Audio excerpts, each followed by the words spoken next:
Hi everyone, this is Isaiah Riel, financial advisor with Laguna Wealth Advisors. Happy New Year, happy 2019. Hope you have a great start of the year. Hope you have a great rest of your year. Today I'm sharing with you my 2019 market outlook. So in this outlook, here's how I want to set the tone. It's with a quote. 75% of risk in any stock is associated with two things: the market and the sector. If the overall market is not supporting higher prices, very few stocks you own, if any, will do well. So that's going to be the basis for what I want to talk about today. What I wanted to give to you is actual advice that you can use, tactical advice that you can actually use for yourself and use moving forward into 2019. And the basis of what I want to talk about is in that quote. 75% of the risk in any stock is based off of the market and the sector.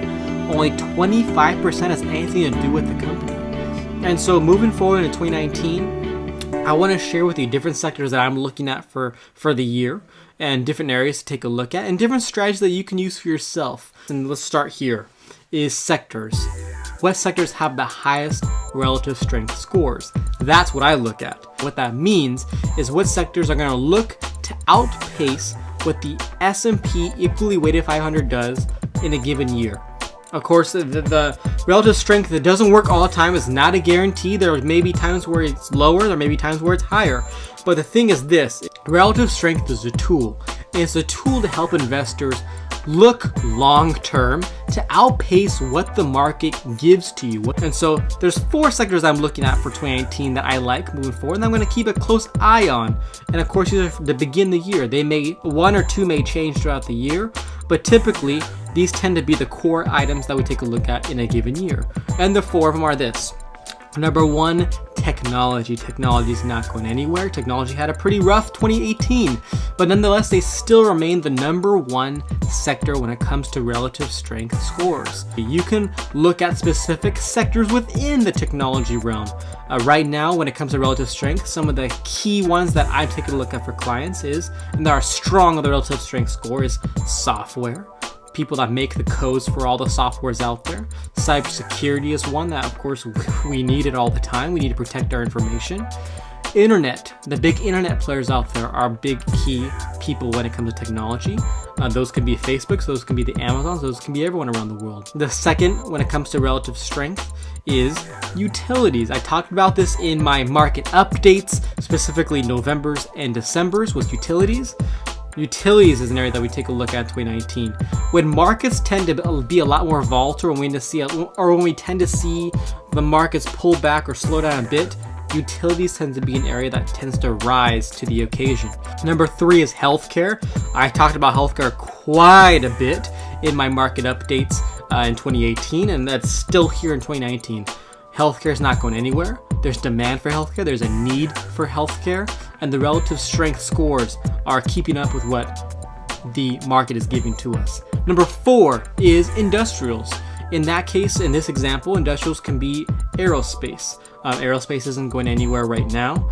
Defense contractors is very similar to that too as well. And try to pick the funds, ETFs, mutual funds that have the highest relative strength scales when in those four sectors. If you need help with that, by all means, please give me a call. I'll be more than happy to help you with that. If you want to dive deeper, and actually I talked about this in my December market update, is right now we still have the defensive team on the field. What I mean by that is right now markets are beaten pretty down here recently, especially the last quarter of 2018. And so with that, we need to be a little more defensive when it comes to our exposure to stocks. Doesn't mean that there's going to be negative returns, but we should need to have the right process in place to make sure that we have the most odds in our favor.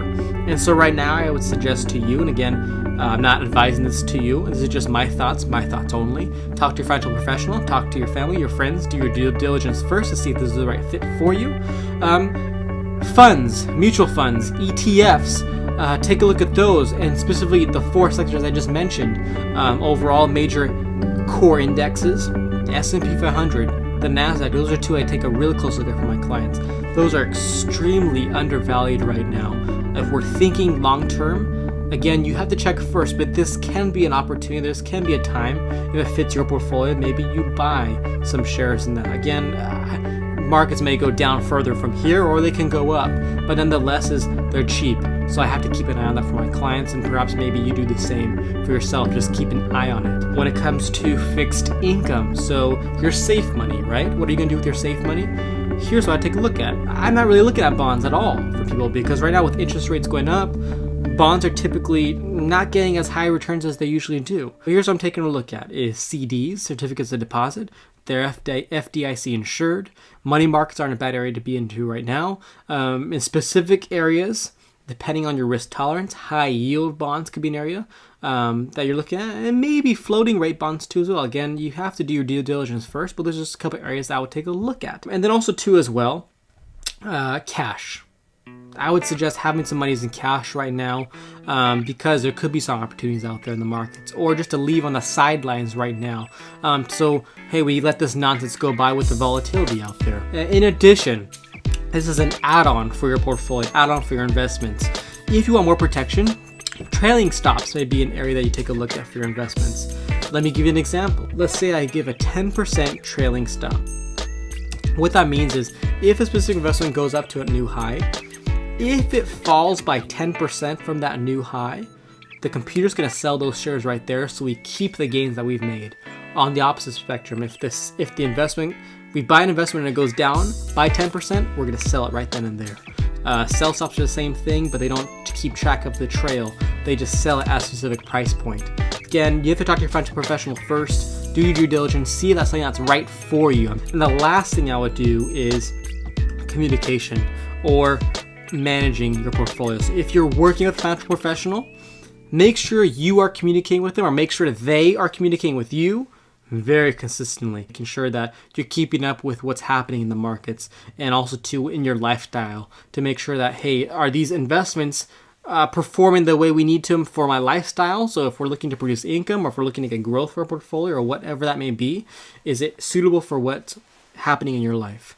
If you're doing this by yourself, make sure you set aside time to look at your portfolios. Make sure you have a structure in place, a strategy in place, to make sure that you know what's happening with your investments and you have control over that. So my friends, that's the outlook I want to share with you. Just some thoughts and some ideas of how you can move forward in 2019. If you have any questions, if you have any thoughts, please feel free to let me know.